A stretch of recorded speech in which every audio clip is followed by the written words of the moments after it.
جیسے سمیہ سے اسلام دور کروایا جا رہا ہے، لیکن جان دے دی، لیکن سمیہ سے اسلام نہیں چھڑا۔ حضرت بلال سے اسلام چھڑایا جا رہا ہے، لیکن بلال نے کہا جان دے دیں گے لیکن اسلام نہیں چھوڑیں گے۔ میرے پیارے ساتھیوں، اسلام کے ساتھ ہمارا تعلق رنگ اور پانی کی طرح ہونا چاہیے کہ ہم سے اسلام دور کیا جائے تو نہ ہو، اور اسلام سے ہم کو دور کیا جائے تو ہم کو دور نہ کیا جا سکے۔ یہ تعلق ہونا چاہیے ہمارا اسلام کے ساتھ۔ میرے پیارے بھائیوں، یہ اسلام کے تعلق سے میں نے چند باتیں آپ کے سامنے رکھی ہیں۔ اسلام یہ مذہب ہے، اس مذہب کو پہچانو۔ 2 گھنٹے کی تقریر میں اور کتنی باتیں آپ کے سامنے کہی جا سکتی ہیں۔ میرے بھائیوں سوچو، غور کرنا چاہیے ہمیں اور آپ کو۔ پھر کبھی آپ بلائیں گے تو پھر دوسرے ٹاپک پہ اچھالیں گے۔ آج ہم نے صرف اس لیے اسلام کے تعلق سے باتیں بتائی ہیں کہ اسلام ہمارا مذہب ہے، اس لیے ہمیں اس سے جڑنا چاہیے، اور اسلام اپنے اندر ایسا جذب کر لینا چاہیے کہ اسلام ہم میں گھل جائے، ہمارا اٹھنا، ہمارا بیٹھنا۔ ایک بات اور سن لیجئے، اب اسلام لانے کے بعد، اسلام لانے سے پہلے جو غلطی کیے تھے آپ، وہ قابل معاف ہیں، وہ قابل عفو درگزر ہیں، لیکن اسلام لانے کے بعد اب آپ سوچ و سمجھ کر قدم کیجئے، قدم اٹھائیے، کیونکہ اسلام لانے کے سے پہلے جتنے گناہ ہوتے اسلام لانے کے بعد معاف ہو جاتے ہیں، لیکن اسلام لانے کے بعد سوچ سمجھ کے قدم اٹھایا جاتا ہے۔ آپ نے اسکول میں پڑھنے والے بچے کو دیکھا ہے، اسکول میں پڑھنے آتا بچہ نرسری میں پڑھتا ہے، پھر LKG میں آتا، پھر UKG میں آتا، پھر فرسٹ میں آتا، پھر سیکنڈ میں آتا ہے۔ جب تک بچہ 5th میں نہیں آتا اس کو پینسل دی جاتی ہے، پینسل، اور ریزر دیا جاتا ہے مٹانے کے لیے۔ A لکھو، بچہ A لکھتا ہے، غلط لکھ دیا، مٹاؤ۔ B لکھو، غلط لکھ دیا، مٹاؤ۔ بچہ غلطی بار بار کرتا ہے، ریزر سے اس کو مٹا دیا جاتا ہے۔ لیکن جب بچہ 5th کلاس پاس کر کے 6 میں آ جاتا ہے تو اس کے ہاتھ میں پینسل نہیں دی جاتی بلکہ پین دے دیا جاتا ہے۔ کیوں؟ ریزر نہیں ہوتی ہے اس کے ہاتھ میں۔ کیوں؟ اب تم غلطی کرنے کے لائق نہیں ہو، غلطی کرنے کی تمہاری عمر گزر چکی ہے۔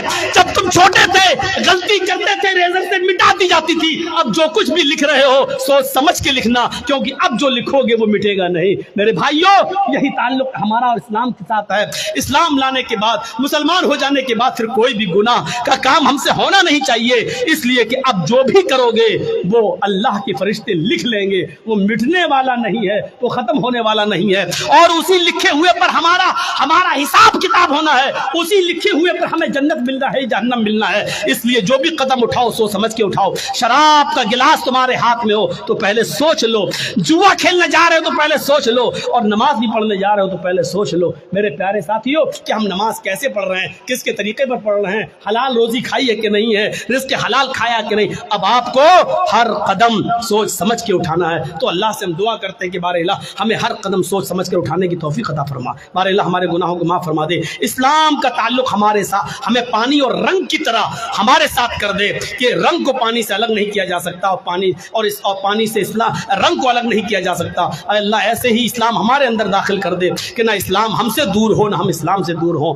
بار الہ ہمارے نوجوانوں کی اصلاح فرما، اے اللہ ان کو 5 وقت کا نمازی بنا دے، اللہ رزق حلال کی توفیق عطا فرما، اے اللہ ہمیں اسلام کی عزت کرنے کی توفیق عطا فرما اور اسلام کو دوسروں تک پہنچانے کی توفیق عطا فرما۔ بار الہ اس وقت ہمارے ہندوستان کے حالات بڑے نازک ہوئے ہیں، اے اللہ ہمارے ہندوستان کو دوسری طرف لے جانے کی کوشش کی جا رہی ہے، ہمارے ملک بھارت کو ایک ایک چیز بیچ کر ہمارے بھارت کو غلام بنانے کی کوشش کی جا رہی ہے۔ اے اللہ اس بھارت کی حفاظت فرما لے، اے اللہ چوروں سے ڈکیتوں سے اس ملک کو محفوظ فرما دے۔ اے اللہ یہ ملک ہندو اور مسلمان، سکھ اور عیسائی سب نے مل کر لڑ کر آزاد کرایا تھا۔ آج کچھ نااہل لوگ اس ملک کے ساتھ غداری کرنے پر تلے ہوئے ہیں اور تفرقہ پھیلا کر ہندو مسلم کر کے اس ملک کی ایکتا کو اور اکھنڈتا کو ختم کرنا چاہتے ہیں۔ اے اللہ ہمارے ملک میں، ہمارے بھارت میں امن و چین و سکون پیدا فرما دے، شانتی پیدا فرما دے۔ اے اللہ جو اس ملک کو مٹانے کی کوشش کر رہے تو ان کو مٹا دے، اے اللہ جو بھارت کو مٹانا چاہتے تو ان کو مٹا دے، اے اللہ جو بھارت کے ساتھ غداری کر رہے ہیں اے اللہ تو اسی بھارت میں ان کو عبرتناک سزا عطا فرما۔ اے اللہ جو ہمارے بھارت کو نوچ نوچ کے کھا رہے ہیں اے اللہ تو ان کو تباہ و برباد کر دے، ان کو نشٹ کر دے، اے اللہ ان کو بعد میں آنے والے لوگوں کے لیے نشان عبرت بنا دے۔ بار اللہ جب تک تو ہمیں زندہ رکھ، اسلام پہ زندہ رکھنا، اور جب ہمارا خاتمہ ہو تو ایمان پر ہمارا خاتمہ فرمانا۔ وما علینا الا البلاغ المبین، وآخر دعوانا